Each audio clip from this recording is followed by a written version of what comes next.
जब सम्राट वीर सिंह अपने स्वर्ण रथ पर सवार होकर अपने विशाल अश्वारोही दल के साथ महर्षि अगस्त्य के आश्रम की ओर अग्रसर हो रहे हैं, चारों ओर रणघोष सुनाई देता है। सैनिक अनुशासन में चलते हैं।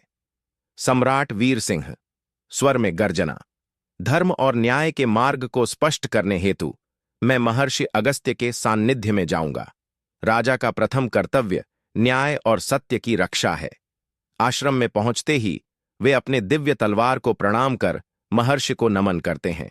महर्षि अगस्त्य गंभीर स्वर में, हे सम्राट, धर्म की परीक्षा केवल शस्त्रों से नहीं अपितु धैर्य, साहस और बुद्धि से होती है। यदि तुम धर्म के रक्षक बनना चाहते हो तो तुम्हें एक परीक्षा देनी होगी। जंगल में त्राही त्राही मची हुई है। राक्षस कालकेतु अपने विशाल काले घोड़े पर सवार अट्टहास कर रहा है। उसकी लाल आंखें अग्नि के समान जल रही हैं। गांव वाले कंपाते हुए, महाराज, कालकेतु हमारी स्त्रियों और बालकों का हरण कर रहा है, हम पर कृपा करें। सम्राट वीर सिंह अपने अश्व पर चढ़ते हैं। उनके योद्धा रणभेरी बजाते हैं और सेना युद्ध के लिए तैयार होती है। सम्राट वीर सिंह तेज स्वर में, मेरी शपथ है, जब तक कालकेतु का सर्वनाश न होगा तब तक यह युद्ध चलता रहेगा। कालकेतु सम्राट के सामने आता है। उसकी गदा आकाश को चीरती है। कालकेतु गर्जना, वीर सिंह, यह वन मेरा है। यदि तुम सच में वीर हो तो शस्त्रों से नहीं, अपनी बुद्धि से मुझे हराकर दिखाओ। सम्राट क्षणभर ध्यान में जाते हैं, फिर अपने घोड़े से उतरकर कालकेतु की ओर देखते हैं। सम्राट वीर सिंह, शक्ति की परीक्षा रणभूमि में होती है, परंतु धर्म की परीक्षा नीति और चातुर्य से होती है। यदि तू स्वयं को शक्तिशाली समझता है तो अग्नि को जल से बुझाकर दिखा। कालकेतु यह सुनकर क्रोधित हो उठता है। वह बार बार प्रयास करता है परंतु असफल होता है। उसकी माया विलीन होने लगती है और अंततः वह शक्तिहीन होकर धरती पर गिर जाता है। कालकेतु अत्यंत पीड़ा से, असंभव, मेरी शक्ति समाप्त हो रही है। अचानक आकाश में दिव्य प्रकाश फैलता है। स्वर्गदूत वायुदेव प्रकट होते हैं। उनके साथ देवताओं की वीणा ध्वनि गूंज उठती है।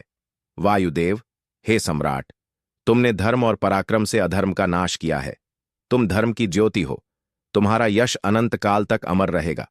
सम्राट वीर सिंह अपने शस्त्र को प्रणाम करते हैं। रणभूमि में उपस्थित समस्त सैनिक और ग्रामीण जय घोष करते हैं, महासम्राट वीर सिंह की जय। जैसे ही सम्राट वापस लौटने लगते हैं, महर्षि अगस्त्य गहन विचार में लीन होते हैं। अचानक उनकी आंखें खुलती हैं और वे गंभीर स्वर में सम्राट को पुकारते हैं। महर्षि अगस्त्य गंभीर स्वर में, वीर सिंह, क्या तुम जानते हो कि कालकेतु वास्तव में कौन था? सम्राट चौंकते हैं। महर्षि अगस्त्य, वह केवल एक दानव नहीं था, बल्कि तुम्हारे पूर्वजों के ही एक राजकुमार का श्रापित स्वरूप था, जिसने अधर्म का मार्ग चुना था। यह युद्ध मात्र विजय का नहीं, बल्कि तुम्हारे कुल के पापों के प्रायश्चित का था। सम्राट वीर सिंह स्तब्ध रह जाते हैं।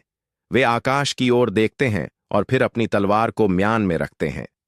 सम्राट वीर सिंह गंभीरता से, धर्म का मार्ग कठिन होता है, परंतु सत्य की अग्नि में ही हमें तपकर खरा उतरना होता है।